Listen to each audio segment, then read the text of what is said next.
പുത്രനിലും ഉള്ളതായ നമ്മുടെ വിശ്വാസം പുതുക്കി പരിശുദ്ധാത്മാവിലും സഭയിലും ഉള്ളതായ നമ്മുടെ വിശ്വാസം പുതുക്കുന്നതായ സമയം ഈ നോമ്പിൻ്റെ 2ാം വാരത്തിൻ്റെ സമാപനത്തിൽ നമ്മളിന്ന് യാചിക്കാൻ പോകുന്നത് എന്തിനു വേണ്ടിയാണ്?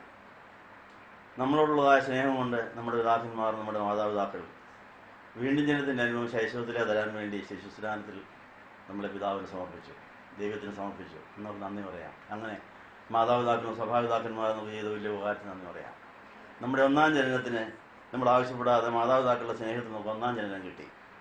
2ാം ജനനവും നമ്മൾ ആവശ്യപ്പെടാതെ തന്നെ നമ്മുടെ സഭാപിതാക്കന്മാരും നമ്മുടെ മാതാപിതാക്കളും ചേർന്ന് സഭയിൽ കൂടെ നമുക്ക് അതിനും നന്ദി പറയാം. ഈ 2 ജനനവും നമ്മൾ ആവശ്യപ്പെടാതെ സ്നേഹത്തിൽ നമുക്ക് കിട്ടിയതാണ്. പക്ഷെ നമ്മളതിനെ ശരിയായി സംരക്ഷിച്ചിട്ടില്ല. 1ാം ജനനത്തിൻ്റെ കെടുതികൾ മാറ്റാൻ 2ാം ജനനത്തിൻ്റെ അനുഭവം പൂർണ്ണമാക്കിയിട്ടില്ല എന്നുള്ളതുകൊണ്ടാണ് നമ്മളെ ഇന്നും തിന്മ തൊടുന്നത്. 2ാം ജനനത്തിൻ്റെ അനുഭവം പൂർണ്ണമായാൽ തിന്മയ്ക്ക് പാപത്തിന് തൊടാൻ ഒക്കുകയില്ലെന്ന് 1 യോഹന്നാൻ 5-ാം അധ്യായത്തിൽ യോഹന്നാൻ ശ്ലീഹായുടെ 100 വയസ്സായപ്പോൾ തൻ്റെ വാർദ്ധക്യത്തിൽ മക്കളെയും കൊച്ചുമക്കളെയും കണ്ടിട്ട് സാക്ഷിക്കുകയാണ്. മക്കളും കൊച്ചുമക്കളും യൗവനക്കാരും അന്നുണ്ടായിരുന്നവരൊക്കെയും പിശാചിനെ ജയിച്ചവരായിരുന്നു എന്ന് എഴുതിയിരിക്കുന്നു. പിശാച് തൊടാത്തവരായിരുന്നു പറയുന്നത്. അപ്പോൾ യോഹന്നാൻ ശ്ലീഹായുടെ കാലത്ത് മാമോദിസയേറ്റവരെ ആരെയും പിശാച് തൊടുകയായിരുന്നു. അവരെ സൽഗുണപൂർണ്ണരാക്കുവാൻ ഈ യോഹന്നാൻ ശ്ലീഹ കർത്താവൻ മാൽച്ചാരി കിട്ടിയ അനുഗ്രഹം മുഴുവൻ തന്നെ മക്കൾക്ക് ഊറ്റി കൊടുക്കുമായിരുന്നു. അവർക്ക് വേണ്ടി ഉപവാസം എടുക്കുമായിരുന്നു, അവർക്ക് വേണ്ടി പ്രാർത്ഥിക്കുമായിരുന്നു. നമ്മുടെ മാതാപിതാക്കൾ, നമ്മുടെ സഭാപിതാക്കന്മാർ നമുക്ക് ചെയ്തു തന്നിരിക്കുന്ന ഈ വലിയ കുർബാന നമ്മൾ ഏറ്റുവാങ്ങി തിന്മ തൊടാത്ത അവസ്ഥയിൽ, പാപം തൊടാത്ത അവസ്ഥയിൽ എത്താത്തതിന് നമ്മൾ ക്ഷമ ചോദിക്കണമെന്നുള്ള കാര്യം ഓർപ്പിക്കുന്നു. നമ്മുടെ ഇന്നത്തെ യാചിക്കേണ്ട സമയത എന്നുള്ള ഈ പാട്ട് പാടുന്ന സമയം നമ്മൾ യാചിക്കാൻ പോകുന്നത് നമ്മുടെ അശ്രദ്ധ കൊണ്ട്, നമ്മുടെ പിതാക്കന്മാരുടെ, നമ്മുടെ മാതാപിതാക്കളുടെ ഏതെങ്കിലും അശ്രദ്ധ കൊണ്ട്, അവിശ്വാസം കൊണ്ടോ പിന്മാറ്റം കൊണ്ടോ മാമോദിസയിൽ ഇറങ്ങിയ ഭൂതത്തിന് പകരം വേറെ 7 കൂടെ കയറ്റി 8 നടക്കുകയാണെങ്കിൽ ഇതുവരെയായി സ്വർഗത്തിലെ പിതാവിൻ്റെ ഒരു സദ്ഗുണവും നമ്മൾ ആരെങ്കിലും കണ്ടിട്ടില്ലെങ്കിൽ സ്വർഗത്തിലെ അപ്പച്ചൻ നാണിക്കുക. നമ്മൾ സ്വർഗസ്വനായ പിതാവെ എന്ന് വിളിക്കുമ്പം പിശാച് പഞ്ഞനം കൊത്തി കണ്ടോ നിന്റെ മക്കളെ അപ്പാന്നാണ് വിളിക്കുന്നത്, നിന്റെ വല്ല ഗുണവും വല്ലതുണ്ടോ? അപ്പച്ചനെ കളിയാക്കുക. സ്വർഗസ്വനായ പിതാവ് ചൊല്ലിക്കൂട്ടുമ്പം പിശാച് അവിടെ നിന്നുണ്ട് കളിയാക്കി പഞ്ഞനം കുത്തി കണ്ടോ നിന്റെ മക്കൾ എൻ്റെ കൂടെ ആയപ്പോൾ എൻ്റെ ഗുണം അവർക്കുണ്ട് എന്ന് പറഞ്ഞ് കളിയാക്കുന്ന എത്ര നാളായി ഈ അപ്പനെ സഹിക്കുന്നു? ഞങ്ങൾ ക്ഷമിക്കണമേ, ഞങ്ങൾ നാണംകേട് മാറ്റി തരാം, ഞങ്ങളിൽ ഒത്തിരി ഭൂതമുണ്ട്, സമ്മതിച്ചു. 1000കണക്കിന് ഭൂതമുണ്ടെന്നുള്ള സ്വയപരിശോധന സഹായം കുറിച്ചുണ്ട്. സർവോടക്കി എന്നവിടെ കൊടുത്തിരിക്കുന്ന പേര്. 1000കണക്കിന് ഭൂതങ്ങളുമായിട്ടാണ് നമ്മൾ നിൽക്കുന്നത്. ഇനം തിരിച്ച് പറഞ്ഞിട്ടുണ്ട്, ഇന്ന വഴി കൂടെ വന്നതാണ്, ഇന്ന വചനം ലംഘിച്ചതുകൊണ്ട്, ഇന്ന വചനം ഓരോ വചനം പഠിക്കുമ്പോഴും അത് ലംഘിച്ചുകൊണ്ടുണ്ടായ പാപത്തിൽ ലിസ്റ്റ് സ്വർഗ്ഗകോടതിയിലെ ഫയലിൽ നിന്നും കൊണ്ട് തന്നതാണ്. ന്യായവിധിക്ക് മാത്രം അറിയാമായിരുന്ന കാര്യങ്ങൾ ജീവൻ പണയം വെച്ച് പോയി ഫയലെടുപ്പിച്ച് എഴുതി തന്നിട്ടുണ്ട്. നിങ്ങളുടെ വല്ലവർക്കും വല്ല ചൂടുമുണ്ടോ? അതുകൊണ്ട് അതിന് കരയണം. കർത്താവ്, ഞങ്ങൾ ന്യായവിധി വരെ ഞങ്ങളെ കൊണ്ടുപോകരുത്. ന്യായവിധിക്ക് എന്നാൽ നമുക്ക് രക്ഷപ്പെടാൻ ഒക്കുകയില്ല. ഈ കൃപാകരം തീരുന്നതിന് മുമ്പ് തന്നെ ഞങ്ങളിൽ എത്ര തിന്മയ്ക്ക് അവകാശമുണ്ട്, ഞങ്ങളുടെ പൂർവികരുടെ തിന്മയ്ക്ക് എത്ര അവകാശമുണ്ട്. അവിടെ വസ്തു അനുഭവിക്കുന്നവരൊക്കെ അനുഭവിച്ചു, അവരുടെ പാപവും കൂടെ നമ്മൾ വഹിക്കേണ്ടി. വസ്തു വീടൊക്കെ കിട്ടാൻ വലിയ കൊതിയ. അവർ സമ്പാദിച്ച പിശാചിനെ കൂടെ നിങ്ങൾ അനുഭവിച്ചോണം. അതുകൊണ്ട് അതെല്ലാം നമ്മുടെ ജീവിതത്തിൽ മാറിയെങ്കിൽ നമുക്ക് സൽഗുണമുള്ളവരായി സ്വർഗത്തിലെ അപ്പച്ചൻ്റെ സ്വഭാവം ഉണ്ടെന്ന് കണ്ടാലേ കർത്താവ് കെട്ടാൻ വരികയുള്ളൂ. എൻ്റെ അപ്പച്ചൻ്റെ സ്വഭാവം നിന്നിലുണ്ട്, നമുക്കിപ്പോൾ കല്യാണം കഴിക്കാമെന്ന് പറഞ്ഞ് മധ്യാകാശത്ത് കർത്താവ് വെളിപ്പെടാത്തതിൻ്റെ കാര്യം എന്താ? സൽഗുണപൂർണ്ണത ഇതുവരെയും പൂർണ്ണമായിട്ടില്ല. അത് നമ്മൾ യാചിക്കാം. സഹോദരി സ്വതങ്ങളെ, മാതാക്കളെ, ഗുരുക്കന്മാരെ ഞങ്ങളോട് ക്ഷമിക്കണം. ഈ കുർബാന അംഗീകരിക്കൂടെ നിങ്ങളാരും ഞങ്ങൾക്ക് വേണ്ടിയും പ്രാർത്ഥിക്കണം. ദുർഹായ്ക്ക് സ്തുതി യാതൊരു നമ്മുടെ കണ്ണിൽ നിന്നുണ്ടായിട്ടാണ്. കർത്താവിനെ സ്നേഹിക്കപ്പെട്ട വിശ്വാസികൾ, അനുഗ്രഹകരമായ വിജയകരമായ നോമ്പിൻ്റെ 3ാം വാരത്തിലേക്ക് പ്രവേശിക്കുന്നതിന് മുമ്പ് 2ാം വാരത്തിൻ്റെ സമാപന ദിനമായ ഇന്ന് 2ാം ശനിയാഴ്ച വിശുദ്ധ കുർബാനയ്ക്ക് വായിക്കേണ്ട വേദഭാവം സ്വയപരിശോധനയ്ക്ക് ആയിട്ട് നമ്മൾ ഉപയോഗിക്കുകയായിരുന്നു. വിശുദ്ധ മർക്കോസിന് സുവിശേഷം 1-ാം അധ്യായം 21-31 ഭാഗം നമ്മൾ വായിച്ചു കേട്ടു. ഒരു ശനിയാഴ്ച ദിവസം നടന്ന സംഭവമാണ്. നമ്മളൊരു ശനിയാഴ്ച ദിവസം ആരാധനയ്ക്ക് വന്നിരിക്കുകയാണ്. പണ്ട് ഒരു ശനിയാഴ്ച ദിവസം ആരാധന ശ്രദ്ധിച്ച് കർത്താവ് ചെയ്ത വേല ഇനി ഇവിടെ ചെയ്യുവാൻ കർത്താവ് ആഗ്രഹിക്കുന്നു. നോമ്പിൽ 2 വാരത്തിലെ നമ്മുടെ ഉപവാസം, പ്രാർത്ഥന, കുമ്പിടിയിൽ മുതലായവയെ കർത്താവ് പരിഗണിച്ചിട്ട് നമുക്ക് എന്ത് ചെയ്തു തരുമെന്ന് നമുക്ക് നോക്കാം. ഖപ്പർനഹൂമിൽ ശാബത്ത് തോറും അവരുടെ സുന്നഹുവിൽ യേശു പഠിപ്പിച്ചുകൊണ്ടിരുന്നു. ഇന്ന് കർത്താവ് ഇവിടെ വന്നിട്ട് വല്ലതും പഠിപ്പിച്ചോ? കർത്താവ് പഠിപ്പിക്കാൻ ഇവിടെ വന്നായിരുന്നു. നിങ്ങളെ വല്ലതും പഠിപ്പിച്ചോ? നന്ദി പറഞ്ഞോ? ഞാൻ നന്ദി പറഞ്ഞാൽ നന്ദി. കർത്താവ് ഇന്ന് ഞങ്ങളെ പഠിപ്പിച്ച പാഠങ്ങൾക്ക് നന്ദി. ജനങ്ങൾ അവൻ്റെ ഉപദേശത്തിൽ വിസ്മയിച്ചു. നിങ്ങൾക്ക് വിസ്മയം തോന്നി? വന്നിട്ട് വിസ്മയം തോന്നി? അങ്ങനെയാണെങ്കിൽ ആ സുന്നഗോഗിൽ ദുരാത്മാവ് ബാധിച്ച ഒരു മനുഷ്യനുണ്ടായിരുന്നു. ആ മനുഷ്യൻ്റെ കാര്യം കർത്താവ് കൈകാര്യം ചെയ്തു. ആ ദുരാത്മാവ് ബാധിച്ച ആ ദുരാത്മാവിൻ്റെ ലക്ഷണങ്ങൾ എന്തൊക്കെയാണ്? അട്ടഹസിച്ചു, നസ്രാനായ യേശുവേ, ഞങ്ങളോട് നിനക്ക് എന്ത് കാര്യം? അപ്പോൾ ദൈവത്തോട് ചോദ്യം ചോദിക്കുകയും അട്ടഹസിക്കുകയും ചെയ്യുന്ന ദുരാത്മാക്കളുണ്ട്. ഞങ്ങൾ നശിപ്പിക്കാനാണോ വന്നതെന്ന് അങ്ങോട്ട് വേറൊരു ചോദ്യം. നീ ആരെന്ന് എനിക്കറിയാമെന്നും പറഞ്ഞു. ദൈവത്തിൻ്റെ പരിശുദ്ധം തന്നെ പറഞ്ഞ കാര്യം നല്ല കാര്യമല്ലേ? ഭൂതങ്ങൾക്ക് യേശുവിനെ തിരിച്ചറിയാൻ സാധിച്ചു. പരിശുദ്ധനാണ്. പിന്നെ എന്നൊക്കെ പറഞ്ഞു, പിശാചുക്കളെ നശിപ്പിക്കാൻ കഴിവുണ്ട്. ഇതെല്ലാം അവർ സമ്മതിക്കുക. അപ്പോൾ ഈ ഭൂതങ്ങൾക്ക് അങ്ങനെ ചില ഗുണങ്ങളുണ്ട്. എന്താ? നമ്മളെക്കാൾ ബോധമുണ്ട് ചില കാര്യങ്ങൾ. നമ്മളെക്കാൾ ചില സത്യങ്ങൾ തിരിച്ചറിയാൻ അവർക്ക് കഴിവുണ്ട്. ഈ ഭൂതങ്ങൾക്ക് ലഘുവാൻ ബാധിച്ച മനുഷ്യൻ്റെ ഉള്ളിലെ ഭൂതങ്ങൾ ഞങ്ങളെ പാതാളത്തിൽ വിടില്ലെന്ന് പറഞ്ഞു. അപ്പോൾ പാതാളത്തിലത് വേദനയും സങ്കടവും അവർക്കറിയാം, നമുക്കറിയാം. നമ്മളെടുത്തങ്ങ് ചാടിക്കൊടുക്കുക. അപ്പോൾ ഭൂതങ്ങൾക്ക് പാതാളത്തിനെക്കുറിച്ച് പേടിയുണ്ട്, നമുക്കൊരു പേടി ഇല്ല. ഭൂതങ്ങൾക്ക് ദൈവത്തെ നല്ലവണ്ണം അറിയാം, നമുക്കല്ലോ നല്ല അറിവുണ്ടോ? ഇല്ല. അപ്പോൾ നമ്മൾ ഇതുമാത്രം പരിതാപകരമായ അവസ്ഥയിലാണ് ഈ ഭൂമി കഴിയുന്നത് നോക്കുക. ഈ ഭൂതം അട്ടഹസിച്ച് പറഞ്ഞത് കൊച്ചുകാരിയൊന്നുമല്ല. യേശുവിൻ്റെ സ്ഥലപ്പേര് പറഞ്ഞു, നല്ല പരിചയമാണ്. നസ്രാനായ യേശു, നസ്രത്തുകാരനായ യേശു, നിന്നെ എനിക്കറിയാം എന്നൊക്കെ പറഞ്ഞ് നല്ല പരിചയത്തോടെയാണ് ഇടപെടുന്നത്. ഞങ്ങളോട് നിനക്ക് എന്താ കാര്യം? അത് ചോദിക്കുക. ഞങ്ങളെ നശിപ്പിക്കാനാണോ വന്നത്? ഇപ്പം നശിപ്പിക്കാൻ കഴിവുണ്ട്, കാര്യമുണ്ടെന്നൊക്കെ അറിയാവുന്ന ആളാണ്. പിന്നെ പറയുക, നീ ആരെന്ന് എനിക്കറിയാം. എന്നിട്ട് അയാൾ തന്നെ ഉത്തരം പറയുക, ദൈവത്തിൻ്റെ പരിശുദ്ധം തന്നെയെന്ന് പറഞ്ഞു. നമ്മളാണ് ഭൂതങ്ങൾ നമ്മളെക്കുറിച്ച് രണ്ടു വാക്ക് പറഞ്ഞാൽ എന്നാ പറയും? നീ പറഞ്ഞൊരു സത്യ എല്ലാവരും അങ്ങ് പറഞ്ഞേക്കാൻ പറയും. ഭൂതങ്ങൾ ആ കാര്യം പറഞ്ഞെങ്കിലും നമ്മളെക്കുറിച്ച് അംഗീകാരബോധം കിട്ടാൻ വേണ്ടി ഈ ഭൂതത്തിനെ നമ്മൾ ചിലപ്പോൾ പ്രയോജനപ്പെടുത്താൻ സാധ്യതയുണ്ടല്ലേ? പക്ഷേ കർത്താവ് അതിനെ ഉപയോഗിച്ചോ? ഉപയോഗിച്ചില്ല. ദുരാത്മാക്കളെ യേശുവിനെ പരിശുദ്ധൻ വിളിച്ചപ്പം നീ പറഞ്ഞൊരു സത്യമാണ്, എന്നെ കുരിശിക്കാനിരിക്കുന്നവരോട് നീ പോയെന്ന് പറ.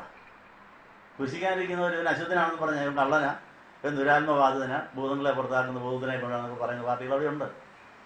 എന്നാൽ നീ വേഗം നീ എന്ന് അവരോട് ഇവരൊന്ന് പറ. പറഞ്ഞോ? ഇല്ല. അപ്പം ഭൂതങ്ങൾ സത്യം പറഞ്ഞാലും പ്രയോജനമില്ല. ഭൂതങ്ങൾ സത്യം പറഞ്ഞാലും കേട്ട അശുദ്ധരാകുമെന്നാണ് പറയുന്നത്.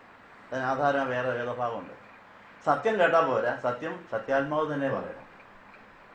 അതിൽ ഒരു ഗുണവുമില്ലെന്നൊരു സത്യമുണ്ട്. എവിടെ എഴുതിയിരിക്കുന്നറിയാം? ലേവ്യ പുസ്തകം 19 അധ്യായത്തിൽ വെളിച്ചപ്പാടന്മാരുടെ ഈ മന്ത്രവാദികളുടെ അടുത്ത് പോകരുത്, അവർ പറയുന്ന ചില സത്യങ്ങൾ കേട്ടാൽ നമ്മൾ അശുദ്ധരാകുമെന്നാണ് പറഞ്ഞിരിക്കുന്നത്. എത്രാം വാക്യാന്ന് ആരെങ്കിലും കണ്ടിട്ടുണ്ടോ? എത്രയോ പേര് കാക്കാത്തിയോട് വിവരങ്ങൾ ചോദിക്കുന്നു, ലക്ഷണം പറയുന്നതോട് ചോദിക്കുന്നു, ജാതകം എഴുതി കാണിക്കുന്നവർക്ക് ചോദിക്കാൻ പോവുക. അവരൊക്കെ അന്യദേവന്മാരെ ആരാധിച്ചിട്ട് ഇതൊക്കെ അതിനകത്ത് ചില സത്യങ്ങളും ഉണ്ട്. അതുകൊണ്ട് സത്യം ആര് പറയണം? സത്യം സത്യാത്മാവ് പറഞ്ഞെങ്കിലേ നമുക്ക് പ്രയോജനമുള്ളൂ. സത്യം പിശാച് പറഞ്ഞാൽ ആ സത്യം നമ്മളെ അശുദ്ധമാക്കുകയേ ഉള്ളൂ എന്നാ പറഞ്ഞതിൻ്റെ അർത്ഥം. നല്ല ഒന്നാന്തരം പാൽ വൃത്തിയായിട്ട് പാത്രത്തിൽ കുടിച്ചാൽ പാലിൻ്റെ വല്ല ഗുണവും കിട്ടുമോ? പാത്രത്തിൻ്റെ വൃത്തികേട് മാത്രമേ നമുക്ക് കിട്ടുള്ളൂ. പാത്രത്തിൽ രോഗാണുക്കളുണ്ടെങ്കിൽ രോഗം വരികയും ചെയ്യും. പാല് നല്ലത് തന്നെയാണ്, പക്ഷെ പാല് നല്ല പാത്രത്തിൽ വേണം കുടിക്കാൻ എന്ന് പറഞ്ഞതുപോലെ ലേവ്യ പുസ്തകം 19 അധ്യായത്തിൽ 8-ാം വാക്യത്തിലാണ് വെളിച്ചപ്പാടന്മാരുടെ മന്ത്രവാദികളുടെ അടുത്ത് പോയാൽ അവർ പറയുന്നത് കേട്ടാൽ നമ്മൾ അശുദ്ധരാകുമെന്ന് എഴുതിയിരിക്കുന്നു. എത്രയും 30 ഒന്ന് വായിച്ച എത്ര അതൊന്ന് വായിച്ചാട്ട് എത്രാം വാക്യ? 31.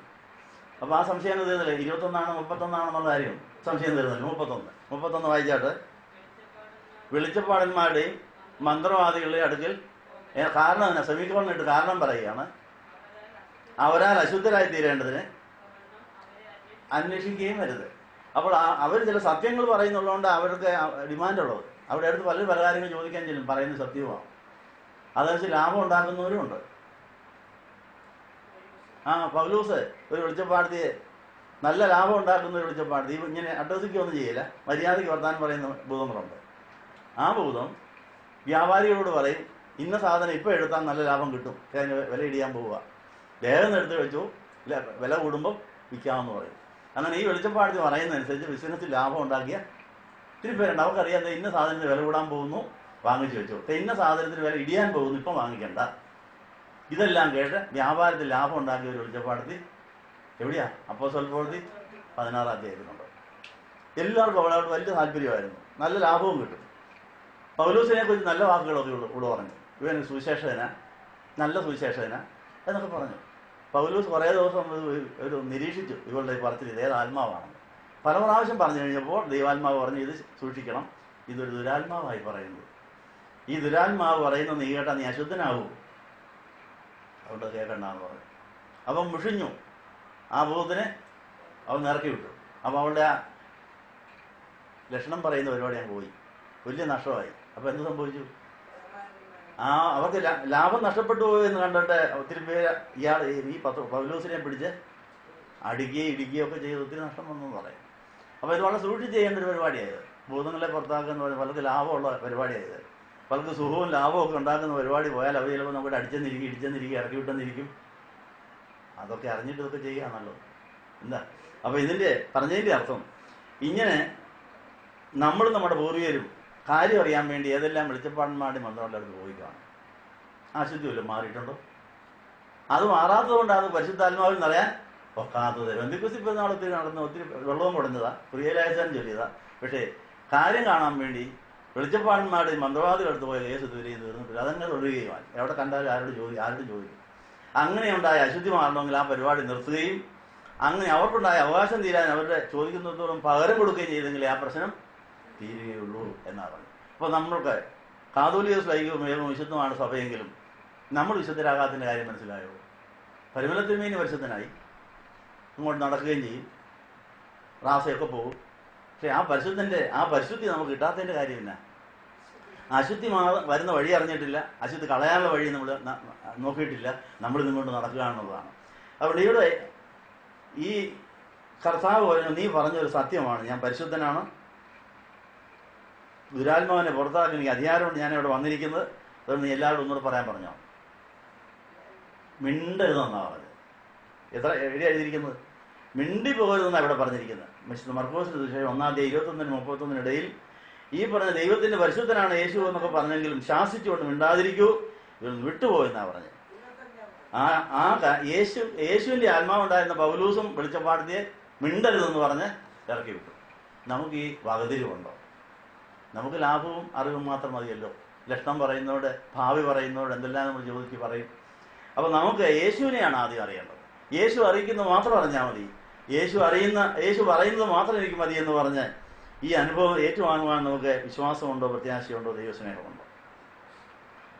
ഇറങ്ങിപ്പോകാൻ പറഞ്ഞപ്പോൾ ദുരാത്മാവ് അവനെ മറിച്ചിട്ടു, പിന്നെ അട്ടഹസിച്ചു, വിട്ടുമാറി. അപ്പോൾ ഭൂതബാധ പരിഹരിക്കുന്നതിന് മുമ്പ് ഭൂതത്തെ നിളക്കേറ്റേ കർത്താവ് മാറ്റുള്ളൂ. ഭൂതം അതിൻ്റെ ലക്ഷണമെല്ലാം കാണിച്ചേ പോവുകയുള്ളൂ. അതുകൊണ്ട് ഇച്ചിരി ചിലവുള്ളതാണ് ഈ കാര്യം. പള്ളിയിലുള്ളവർ മുഴുവൻ ഇത് കാണുകയും ചെയ്തു. അങ്ങനെയാണെങ്കിൽ ഇപ്പോൾ ഈ വന്നിരിക്കുന്നത് ഭൂതമില്ലാത്ത ആരെങ്കിലും ഈ കൂട്ടത്തിലുണ്ടോ? എല്ലാവർക്കും ഭൂതത്തിൻ്റെ ഏറ്റക്കുറച്ചുണ്ടെന്ന് മാത്രമേ. അത് ഇപ്പം ശരിക്കൊന്ന് കൈകാര്യം ചെയ്യുകയാണെങ്കിൽ നാണം കെട്ട് പോകും കേട്ടോ. അത് വേണ്ട. അതുകൊണ്ട് കർത്താവ് പയ്യെ ഈ കാര്യം ചെയ്യുള്ളൂ. നമ്മുടെ മാനം കെടുത്താൻ ആഗ്രഹമില്ലാത്തതുകൊണ്ട് കുറേശ്ശെയായിട്ട് ഈ പണി. അതിൻ്റെ ഒരു ദൃഷ്ടാന്തം പഴയ നിവാർത്ത് കാണിച്ചിട്ടുണ്ട്. അത് ആവർത്തനം 7:21 ആ അനാഖ്യ മല്ലന്മാരെ കണ്ടപ്പോൾ 12 ഗോത്രപിതാക്കന്മാരിൽ 10 പേരെ പേടിച്ചുപോയി.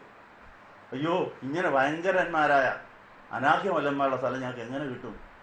ഞങ്ങൾ അവരുടെ മുമ്പിൽ കൊതുവ് പോലെ, വിട്ടിൽ പോലെ തോന്നിയുള്ളൂ. ഈ ദൈവം നമ്മളെ ചതിക്കുകയായിരുന്നു. ഇവരെയൊക്കെ മാറ്റി എങ്ങനെ ഇവിടെ കയറാൻ സാധിക്കുമെന്ന് 10 പേർ ജനങ്ങളെ നിരാശപ്പെടുത്തി. 2 പേർ യോശുവായും കാലേയും പറഞ്ഞു, പേടിക്കണ്ട, ചെങ്കടലിനെ വറ്റിച്ചവൻ യോർദാനിലെ കടത്തി ഇവിടെ കൊണ്ടുവന്ന് ഇവനെയും കുറേശ്ശെയായിട്ട് മാറ്റിത്തരുമെന്നുള്ള വിശ്വാസത്തിലൂടെയാണ് യോശുവായ്ക്കും കാലേയും എടുക്കാൻ സാധിച്ചത്. അതിനകത്തൊരു വാക്യമുണ്ട്, ആവർത്തനം 7:21-22 വായിച്ചാട്ട്. നീ അവരെ കണ്ട് ഭ്രമിക്കരുത്, നിന്റെ ദൈവമായ യഹോവ എന്ന വലിയനും ഭയങ്കരനുമായ ദൈവം നിങ്ങളുടെ മധ്യമുണ്ട്. ആ ജാതികളെ നിങ്ങളുടെ ദൈവമായ കർത്താവ് കുറേശ്ശെയായിട്ട് മാറ്റുള്ളൂ. പെട്ടെന്ന് മാറ്റിയാലുള്ള കുഴപ്പം ഞാൻ അടുത്ത വാചകത്തിലുണ്ട്. പെട്ടെന്ന് മാറ്റിയാൽ എന്നാ കുഴപ്പം? കാട്ടുമൃഗങ്ങൾ പെരുകും, ഭയങ്കര ശല്യമാവും. ഈ ഇറങ്ങുന്ന കാട്ടുമൃഗങ്ങൾ ചെന്ന് കയറും. അതുകൊണ്ടാണ് നിങ്ങൾ 7 പ്രാവശ്യം വരണമെന്ന് പറയുന്നത്. 7 പ്രാവശ്യം വരണം. തിങ്കളാഴ്ചയും വരണം, ബുധനാഴ്ചയും വരണം, വ്യാഴാഴ്ചയും വരണം, ശനിയാഴ്ചയും വരണം. എല്ലാ ഞായറാഴ്ച വിട്ടിട്ട് കുർബാന ഇട്ടില്ലതാണ്. നാളെ കുർബാനയില്ല, അടുത്ത കുർബാനയുള്ളത്. അപ്പോൾ ഇടവപ്പള്ളിയിലും പോകണം, ഇവിടെയുള്ളപ്പോൾ ഇവിടെയും വരണം. ഇത് ഒറ്റ പ്രാവശ്യത്തെ വരവുകൊണ്ടൊന്നും ഈ പരിപാടി ഒറ്റ പ്രാവശ്യം കൊണ്ട് തീർക്കാം. പക്ഷെ നിങ്ങൾ നാണം കെട്ട് പോകും. ഈ കാണിച്ച പോലെ വേണമെങ്കിൽ ഒറ്റ ശനിയാഴ്ച കൊണ്ട് കാര്യം തീർക്കാം. പക്ഷെ നിങ്ങളെ എത്ര ബോധം ഉണ്ടായെന്നുള്ള കാര്യത്തിൽ എല്ലാവരും പരിശുദ്ധമാകും. എന്നെല്ലാം കോട്ടി കാണിച്ചെന്നുള്ളതിന് ഫോട്ടോയും എടുക്കും അവർ. കല്യാണങ്ങൾ വരുമ്പോൾ ഇവിടെ അമ്മ ഭൂതം കയറി ഇങ്ങനെയൊക്കെ കാണിച്ചത് കണ്ടോ.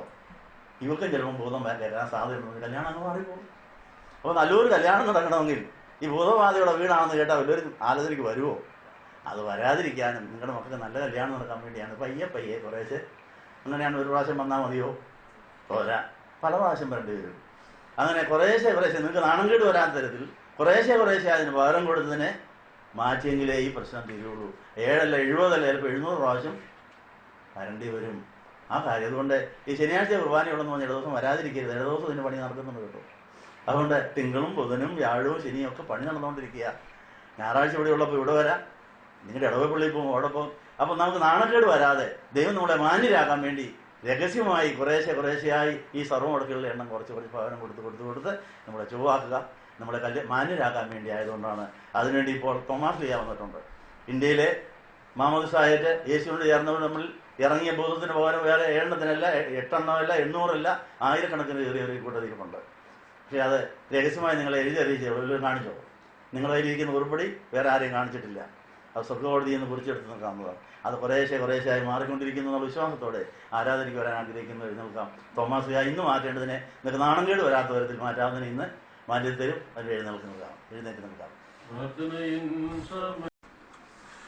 പ്രിയകരമായ അനുഗ്രഹകരമായ നോമ്പിൻ്റെ 3-ാം വാരത്തിലേക്ക് നമ്മൾ പ്രവേശിക്കുന്നു. ഇന്ന് നമുക്ക് കിട്ടിയ അനുഗ്രഹങ്ങൾക്ക് നന്ദി പറയാം. ഇന്ന് നമ്മൾ വായിച്ചു കേട്ട തിരുവചനത്തിലെ സന്ദേശങ്ങളെല്ലാം നിങ്ങൾ കേട്ടോ.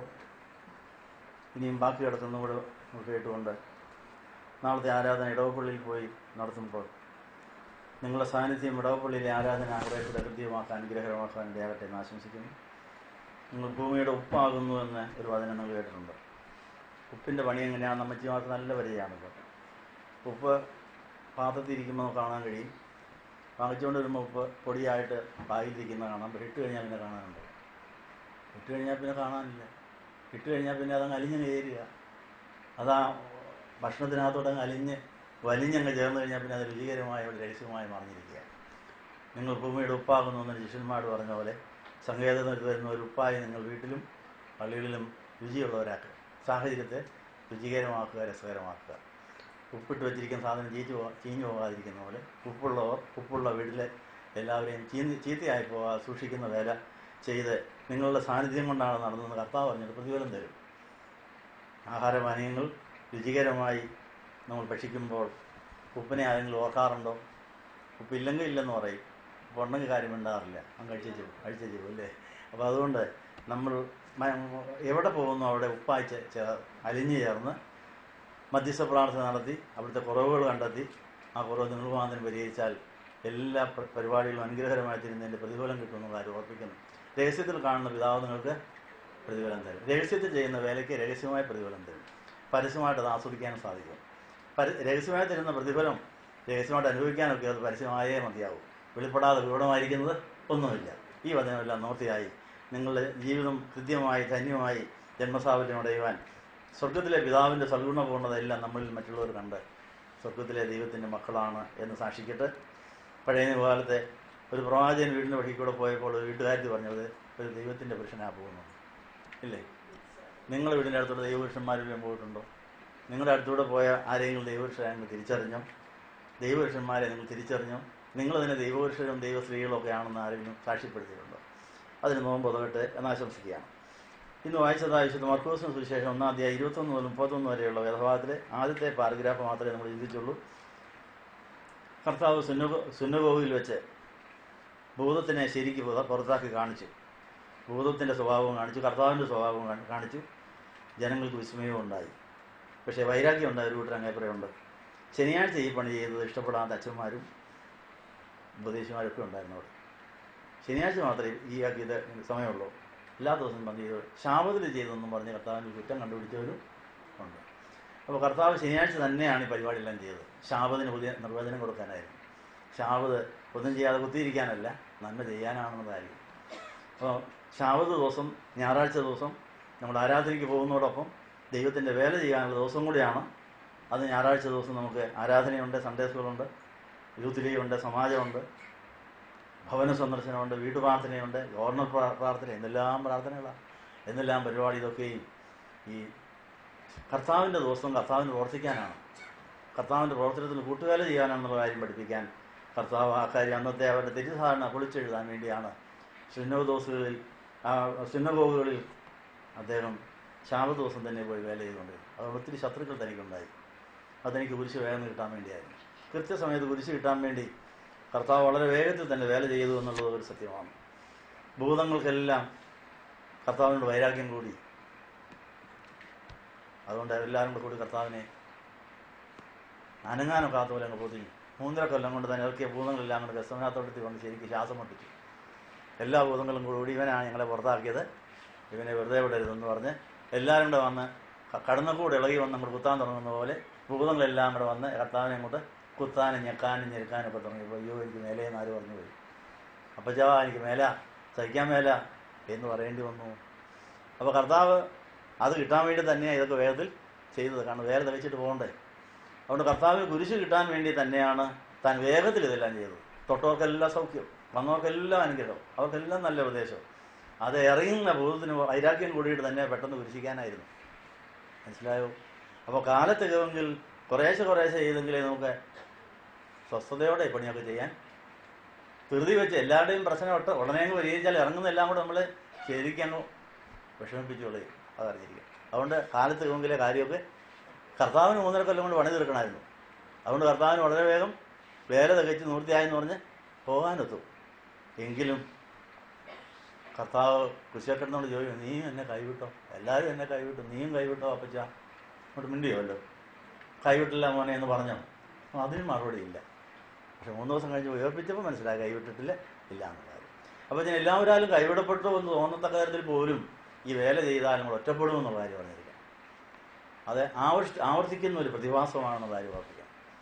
അതൊക്കെ ഇതിനകത്തുണ്ടെന്ന് അറിഞ്ഞുകൊണ്ടാണ് ഈ വേല ചെയ്യാൻ. അപ്പോൾ ആ വേലയിൽ കർത്താവ് നമുക്ക് തുണയായിരിക്കും. കർത്താവ് വിശുദ്ധന്മാരും മാലാഖമാർക്ക് നമുക്ക് തുണയായിരിക്കും. ഗെത്സമനത്തോടത്തൊരു മാലാഖ മാത്രമേ ഉദവിയുള്ളൂ, വേറെ ആരെയും കിട്ടിയില്ല. 3 പേരെ കൂട്ടിക്കൊണ്ട് പോയിട്ട് അവരും കിടന്നുറങ്ങി. അപ്പോൾ നമുക്ക് ഉദ്ദേശിച്ച പറയാൻ നമുക്ക് തുണ തന്നില്ലെങ്കിൽ അത് കുരിശാന്ന് വിചാരിച്ച്, ആരുമില്ലെങ്കിൽ നമ്മളെ സഹായിക്കാൻ ദൂതന്മാരെ ദൈവമാക്കിയിട്ടുണ്ടെന്ന് വിചാരിച്ച് ദൂതന്മാരുടെ സഹായം അപ്പച്ചനോട് പറഞ്ഞാൽ തരുമെന്നുള്ള കാര്യം ഓർത്തുകൊണ്ട് പിറുപിറുപ്പില്ലാതെ നിരാശയില്ലാതെ വേല തയ്ക്കുവാൻ ഈ കർത്താവിൻ്റെ വേലയിൽ നമ്മൾ ജാഗ്രതയുള്ളവരായിരിക്കുമെന്ന കാര്യം ഓർപ്പിക്കുന്നു. ഇന്ന് വായിച്ച മറ്റൊരു വേദം നമുക്ക് വളരെ പരിചയമുള്ളതാണെങ്കിലും ഇന്ന് അതിൻ്റെ പ്രസക്തി എന്താണെന്നുള്ള കാര്യം ചോദിക്കുകയാണ്. സുന്നഹോവിൽ നിന്ന് പുറപ്പെട്ട യാക്കോബിനോടും യോഹന്നാനോടും കൂടി ശീമോൻ്റെയും അന്ത്രയോസിൻ്റെയും ഭവനത്തിൽ ചെന്നു. ശീമോൻ്റെ അമ്മാവിന് പനി പിടിച്ച് കിടക്കുകയായിരുന്നു. അവർ അവളെക്കുറിച്ച് യേശുവിനോട് പറഞ്ഞു. അങ്ങനെ യേശു അനേകർക്ക് സൗഖ്യം കൊടുത്തെങ്കിലും യേശു മുഖാന്തരം അനേകർക്ക് സോക്കേട് വരികയും ചെയ്തു. അതറിയാം. യേശു മുഖാന്തരം അനേകർ രക്ഷപ്പെട്ടെങ്കിലും ചിലർ അരിഷ്ടതാവസ്ഥയിൽ ആയി, ചിലർ ഉയർന്നെങ്കിലും ചിലർ താണു, ഇല്ലേ? അങ്ങനെയുണ്ട്. അത് മാതാവിനോട് കുഞ്ഞായിരുന്നപ്പോഴേ ശിമിയോൻ പറഞ്ഞതാണ്. ഇവൻ മുഖാന്തരം ചിലർ ഉയരും, ചിലർ താഴും, ചിലർ തകരുമെന്ന് പറഞ്ഞു. അത് അക്ഷരാർത്ഥത്തിൽ നമ്മൾ ഏത് കൂട്ടത്തിലാണ്? യേശു മുഖാന്തരം തകർന്നവരാണോ ഉയർന്നവരാണോ? സൗഖ്യമായവരാണോ രോഗം പിടിപെട്ടവരാണോ? ഈ കുർബാന സമാധാനകരവും സ്വതന്ത്രം വലിയൊക്കെയാണ്. ഈ കുർബാന മുഖാന്തരം അസുഖം വരും. ഈ കുർബാന അനുഭവിച്ച് സുഖം പ്രാപിച്ചവരുമുണ്ട്, ഈ കുർബാന അനുഭവിച്ച് അസുഖം വന്നവരുമുണ്ട്, ഈ കുർബാന അനുഭവിച്ച് ബലം കിട്ടിയവരുണ്ട്, ബലം പോയവരുമുണ്ട്, ഈ കുർബാന അനുഭവിച്ചിട്ട് ആത്മഹത്യ ചെയ്തവരുമുണ്ട്. ഇതായ പോലെ ഇതൊക്കെ അതുകൊണ്ട് ശിശാവധിക്ക് പ്രതികാരത്തിനും ആകല്ലേ എന്ന് പറഞ്ഞുകൊണ്ട് അവസാനം പ്രാർത്ഥിച്ചത്. ഇത് രണ്ടിൻ്റെ സാധ്യത കിടപ്പുണ്ട്. വളരെ ജാഗ്രതയോടെ ഈ ആത്മീയമുള്ളതിൽ നിൽക്കണമെന്നുള്ള കാര്യം ഓർപ്പിച്ചിരിക്കുന്നത്. പത്രോസിൻ്റെ അമ്മായിയമ്മയ്ക്ക് പനി വരാൻ കാരണം തന്നെ അസന്തുഷ്ട ഹൃദയം അസ്ഥിയെ പോലും ഉണക്കിക്കളയുമെന്നാണ് പറയുന്നത്. അസന്തുഷ്ടിയിൽ നിന്നുണ്ടായതായിരുന്നു ശീമോൻ്റെ അമ്മായിയമ്മയ്ക്കുള്ള അസന്തുഷ്ടി വരാനും കാരണം തന്നെ ആ മരുമോനെ കർത്താവ് വിളിച്ചുകൊണ്ട് പോയി മീൻപിടുത്തം നിർത്തി. ഇപ്പോൾ മീൻ കഴിക്കാൻ ഒക്കുന്നില്ല, സംഗതി കഴിഞ്ഞു, എൻ്റെ മക്കളും ഒക്കെ അനാഥമായി, ഇവൻ ഇങ്ങനെ കുടുംബം കലക്കിയ എന്ന് പറഞ്ഞ് കർത്താവിൻ്റെ മഹാവിരോധമായിരുന്നു. അപ്പോൾ കർത്താവിനോടുണ്ടായിരുന്നതായ അസന്തുഷ്ടി അത് അസ്ഥിയെ പോലും ഉണക്കാൻ തുടങ്ങിയത്. സന്തുഷ്ടത നല്ലൊരു ഔഷധമാണ്, എന്നാൽ തകർന്ന മനസ്സ് അസ്ഥിയെ പോലും അത് തളമാക്കുകയാണ്. സദൃശവാക്യം 17:22. അപ്പോൾ കർത്താവ് ഈ ശീമോൻ്റെ ഭവനത്തെ രക്ഷിക്കാൻ വേണ്ടി ശീമോനെ ആദ്യം വിളിച്ചു. മീൻപിടുത്തം നിർത്തിയിട്ട് മനുഷ്യരെ പിടിക്കുന്നവരാക്കാമെന്ന് പറഞ്ഞു. മീൻപിടുത്തം നിർത്തി മനുഷ്യരെ പിടുത്തം തുടങ്ങിയിട്ടില്ല. അങ്ങനത്തെ ഒരു സ്ഥിതിയുണ്ട്. നമ്മൾ മിസ്രൈം വിട്ടു കനാലിൽ ചെന്നിട്ടുമില്ല. ഇടയ്ക്ക് മരുഭൂമി കിടന്ന് കറങ്ങുക. അങ്ങനത്തെ അനുഭവം ആത്മീയമുണ്ടെന്ന് പലരും നിരാശപ്പെടുമ്പോൾ. അതുകൊണ്ട് ശീമോൻ്റെ കുടുംബം രക്ഷപ്പെടാൻ വേണ്ടി മീൻപിടുത്തം നിർത്തിയതേ ഉള്ളൂ, മനുഷ്യപിടുത്തം തുടങ്ങിയിട്ടില്ല. അപ്പോൾ താൽക്കാലികമായി ലാഭനഷ്ടങ്ങൾ കണക്കാക്കിയാൽ വിരോധം തോന്നാനേ സാധ്യതയുള്ളൂ. അപ്പോൾ അസന്തുഷ്ടി ഉണ്ടായി അത് പനിയായിട്ടങ്ങ് മാറി. അങ്ങനെ അസന്തുഷ്ടി വരുമ്പോൾ ഉണ്ടാകുന്നൊരു പനിയുടെ പേര് വാദപ്പനി എന്ന് പറയും, കേട്ടിട്ടുണ്ടോ? അങ്ങനത്തെ പനിയുണ്ട്. എപ്പോൾ പിണക്കം ഉണ്ടായാലും ഉടനെ പനിയാണെന്ന് കയറി കിടക്കുന്ന അമ്മായിമ്മമാരും മക്കളും ഒക്കെ ഉണ്ട്. പിണക്കി കഴിഞ്ഞാൽ ഉടനെ തന്നെ മൂടി പറിച്ചൊരു കിടപ്പ്, എനിക്ക് പനിയാണെന്ന് പറയും. എന്താ പിന്നെ ആരെങ്കിലും വന്നാൽ പിണക്കം തീർക്കുമ്പോഴേ പിന്നെ പനി മാറുകയുള്ളൂ. ഇതുപോലെ ഇത് അങ്ങനത്തെ ഒരു പനിയായിരുന്നു, അസന്തുഷ്ടിയിൽ നിന്ന് വന്ന പനി. ഈ അസന്തുഷ്ടിയുടെ പനി മാറ്റാൻ പനി മാറട്ടെ എന്ന് കർത്താവ് പറഞ്ഞാൽ മതിയായിരുന്നു, മാറിയില്ല, അങ്ങനെ പറഞ്ഞുമില്ല. അപ്പോൾ ഈ വിവരം ഈ പത്രോസിൻ്റെ അമ്മായിമ്മയ്ക്ക് പനി പിടിച്ച കാര്യം യാക്കോബും യോഹന്നാനും കൂടി ഈ വിവരം അറിയിച്ചു എന്നാണ് പറയുന്നത്. യാക്കോബിനോട് യോഹന്നാനും കൂടി ശീമോൻ്റെയും അന്ത്രയോസിൻ്റെയും ഭവനത്തിൽ ചെന്നപ്പോൾ ശീമോൻ്റെ അമ്മായിമ്മ പനി പിടിച്ച് കിടക്കുകയാണെന്നുള്ളതിന് അവർ അവനെക്കുറിച്ച് യേശുവിനോട് പറഞ്ഞു. അപ്പോൾ നമുക്ക് നമ്മുടെ വീട്ടിലോ നാട്ടിലോ സഭയിലോ പള്ളിയിലോ ആർക്കും ഇതുപോലത്തെ പനിയുണ്ടെങ്കിൽ അവരാരെ അറിയിക്കണം? യേശുവിനെ അറിയിക്കണം. യേശുവിനെ വിവരം നമ്മൾ പനിയുള്ളവരെക്കുറിച്ച് പനി ഇല്ലാത്തവർ യേശുവിനെ വിവരം അറിയിച്ചെന്ന കൂട്ടുപണി കിട്ടും എന്നാണ് പറഞ്ഞിരിക്കുന്നത്. അപ്പം അങ്ങനെ നമ്മൾ പറഞ്ഞിട്ടുണ്ടോ? ധ്യാനമന്ദിരത്തിൽ വന്ന് പനി പിടിച്ചവരുണ്ടാകാം, പള്ളിയിൽ പോയി പനി പിടിച്ചവരുണ്ടാകാം, കമ്മിറ്റി കൂടി പനി പിടിച്ചവരാം, പൊതുയോഗം കൂടി പനി പിടിച്ചവർ വരാം. ഇങ്ങനെയൊക്കെ പ്രശ്നങ്ങളുണ്ടാകാൻ സാധ്യതയുണ്ട്. അപ്പോൾ ആ വിവരം എന്നാ പറയണം? കണ്ടു നിൽക്കുന്നവരെ യേശുവിനെ വിവരം അറിയിച്ചേക്കണം. അപ്പോൾ യേശു നമുക്കൊരു കൂട്ടുപണി അവിടെ തരുമെന്നാണ് പറയും. അങ്ങനെ ശീമോൻ്റെ അമ്മായിന് പനി പിടിച്ച് കിടക്കുന്ന കാര്യം കർത്താവിനെ അറിയിച്ചു. കർത്താവ് അവളുടെ പനി പോകട്ടെ എന്ന് പറഞ്ഞാൽ പോകുമായിരുന്നു. പക്ഷേ കർത്താവ് അങ്ങ് പോയി ആ വീട്ടിലേക്ക്. അതെന്തിനാ? അവളുടെ അസുഖത്തിനുള്ള മരുന്നെന്ന് പറയുന്ന അന്ന് വചനം മാത്രം കൊടുത്താൽ പോരെ, ചില പ്രവൃത്തിയും കൂടെ. അപ്പോൾ അവളെ കൈവിട്ടു. വീട് അനാഥമായി എന്ന് ധരിച്ചിരിക്കുന്ന ആളിന് കൈവിടപ്പെട്ടു എന്നുള്ള കൈ ഏൽക്കപ്പെട്ടു എന്നുള്ള ബോധം കൊടുക്കണമെങ്കിൽ എന്ന് കയ്യെ പിടിച്ചാലേ പറ്റുള്ളൂ. അതിനാ പോയിട്ട് കയ്യെ അങ്ങ് പിടിച്ചത്. അതിന് മരുന്നായിരുന്നു. അപ്പം അംഗീകാരബോധം, വിജയബോധം, സംരക്ഷണബോധം, സ്നേഹബോധം എന്നൊക്കെ പറയുന്ന ബോധം ഇല്ലാതാകുമ്പോൾ ഉണ്ടാകുന്ന അസുഖമുണ്ട്. അതൊരു മാനസിക രോഗമാണ്. ഈ 4 ബോധങ്ങളില്ലാതെ വന്നാൽ മാനസിക രോഗം വരും. ആ മാനസിക രോഗം പനിയായിട്ട് വരാം, മറ്റു പല ക്ഷയരോഗമായിട്ടൊക്കെ വരാൻ സാധ്യതയുണ്ട്. കർത്താവിന് എൻ്റെ റൂട്ട് കോസ് മനസ്സിലായി, ഈ പനിയുടെ കാരണം എന്നാണ്. അതുകൊണ്ട് കയ്യെ പിടിക്കാൻ ആളില്ലാത്തതിൻ്റെ സങ്കടമാണത്. ഭർത്താവ് അങ്ങ് പോയി. അമ്മായിമ്മൻ്റെ കാര്യം അവിടെ പറഞ്ഞിട്ടുണ്ട്, അമ്മായിമ്മയുടെ കാര്യം മാത്രമേ ഉള്ളൂ. അപ്പം വിധവമാരുടെ സങ്കടം കർത്താവിന് നല്ലോണം അറിയാം. വിധവ മാത്രമല്ല, മരുമകനെക്കുറിച്ചുള്ള ദുഃഖം, ഭർത്താവ് പോയ ദുഃഖം, മീൻ കിട്ടാത്തതിൻ്റെ ദുഃഖം, കൊതിക്കറിവ്, ഇതെല്ലാം കൂടെ കൂടി ഇപ്പോൾ പനിയായി. അങ്ങനെയാണെങ്കിൽ ഈ അസുഖം മാറ്റണമെങ്കിൽ അംഗീകാരബോധം കൊടുക്കണം. അംഗീകാരബോധം കൊടുക്കണമെങ്കിൽ പണ്ട് ഭർത്താവിന് കയ്യെ പിടിച്ചു പോയത് ഇപ്പോൾ പിടിക്കാൻ ആളില്ല. നിന്നെ സൃഷ്ടാവാകുന്നു നിൻ്റെ ഭർത്താവ്, സൈന്യങ്ങളുടെ യഹോവ എന്നാണ് എൻ്റെ പേര്. അപ്പോൾ സ്വർഗ്ഗത്തിലെ അപ്പച്ചനെ വരാറില്ല. അപ്പച്ചോ തേണ്ടേ, നീ പറഞ്ഞിട്ടാണ് ഞാൻ ശീമോനെ പിടിച്ചുകൊണ്ട് പോയത്. ശീമോൻ്റെ അമ്മായിമ്മ കയ്യെ പിടിക്കാൻ ആളില്ലെന്ന് പറഞ്ഞുകൊണ്ട് കരച്ചില്ല. അപ്പോൾ അപ്പച്ചൻ പറഞ്ഞു, നിന്റെ സൃഷ്ടാവാകുന്ന നിൻ്റെ ഭർത്താവെന്ന് പറഞ്ഞത് ഞാനാ എഴുതി വെപ്പിച്ചിരിക്കുന്നത്. നീ ഭർത്താവിൻ്റെ പണി ചെയ്യാൻ അങ്ങോട്ട് ചെല്ലണം, അവളെ കയ്യെ പിടിച്ചൊന്ന് പൊക്കിയേക്കാൻ പറഞ്ഞു. സ്വർഗ്ഗത്തിലെ അപ്പച്ചൻ പറഞ്ഞിട്ട് അനാഥരായിരിക്കുന്നവരുടെ ഭർത്താവ്, വിധവമാരായിരിക്കുന്നവരുടെ ഭർത്താവ് കർത്താവാണെന്ന് തെളിയിക്കാൻ വേണ്ടി കയ്യിലൊന്ന് പിടിച്ചു കൊടുത്തു. അപ്പോൾ ചാടി എഴുന്നേറ്റു, അസുഖമൊക്കെ മാറി. വളരെ തന്നെ ശുശ്രൂഷയായിട്ടങ്ങ് മാറിയതാണ്. ഇങ്ങനെ കൃത്യസമയത്ത് ഭവന സന്ദർശനം നടത്തിയും കയ്യെ പിടിച്ചും ഒക്കെ നമ്മൾ പലരെ രക്ഷിക്കേണ്ടതായിട്ട് വരും. അത് ചോദിച്ചേ മറിഞ്ഞൊക്കെ ചെയ്യാവൂ. ഉടനെ വിവരം ഭർത്താവിനെ അറിയിച്ചേക്കണം, പിതാവിനെ അറിയിച്ച് പിതാവിൻ്റെ ലൈസൻസോടുകൂടെ വേണം. അല്ലെങ്കിൽ കാണുന്നവരെല്ലാം കൈ കയറി പിടിച്ചേക്കരുത്, കാലയിലും പിടിക്കരുത്. അത് കർത്താവ് പറയുമ്പോഴേ ചെയ്യാം. സ്വർഗ്ഗത്തിലെ പിതാവ് പറഞ്ഞു, ഇതേ ആണിൻ്റെ മരുന്ന് അതാണ്, നീ എന്ന് പോയി കയ്യെ പിടിച്ചങ്ങ് നോക്കിയാൽ മതി. അവിടെ സങ്കടമെല്ലാം മാറും, പരിഭവം മാറും. അങ്ങനെ അവിടെ അസുഖം മാറി. അപ്പോൾ ഇതിൽ നിന്നെല്ലാം എന്തെല്ലാം പാഠം പഠിക്കാനുണ്ട്? ഇങ്ങനെ പലർക്കും സ്വഭാവജീവിതത്തിൽ രോഗം വരാം, ക്ഷീണം വരാം, തളർച്ച വരാം, രോഗബാധ വരാം, പിശാചുബാധ വരാം.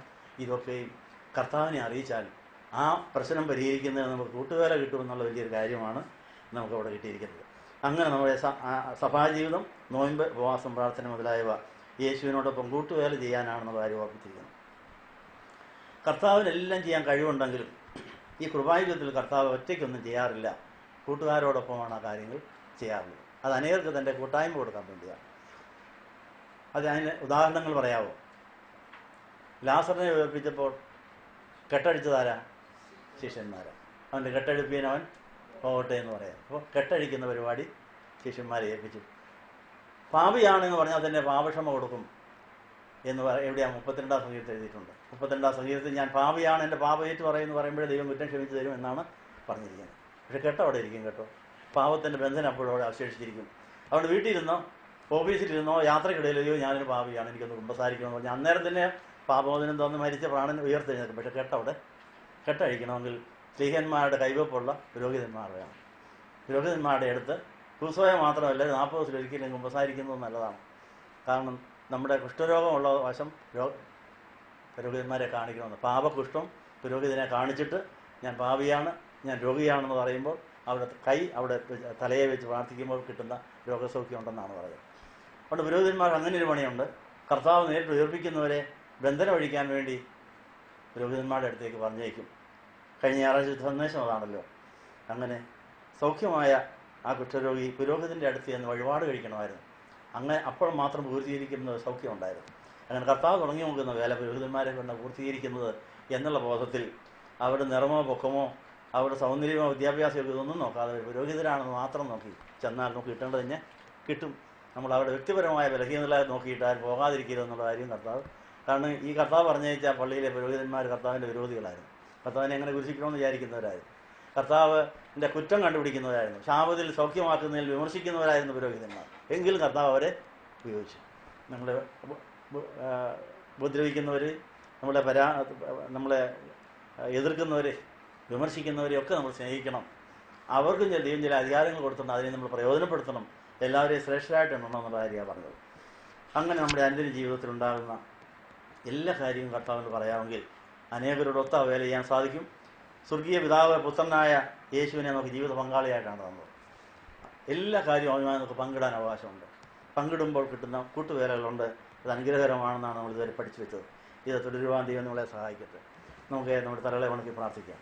ഞങ്ങളെ സ്നേഹിക്കുന്ന ദൈവമേ, കപ്പർനാഹൂമിലെ ശാബത്ത് ദിവസത്തിൽ കർത്താവ് അട്ടഹസിച്ചുകൊണ്ട് കർത്താവിനെ പരിശുദ്ധരെന്നൊക്കെ വിളിച്ചെങ്കിലും മിണ്ടരുതെന്ന് പറഞ്ഞ് അവനെ ശാസിച്ച് അവനെ പുറത്തിറക്കിയപ്പോൾ അവന് സൗഖ്യം ലഭിച്ചു. എന്നാൽ അവൻ്റെ രോഗലക്ഷണങ്ങളുടെ കാഠിന്യം എത്രയാണെന്ന് എല്ലാവർക്കും കാണാനിടയായി.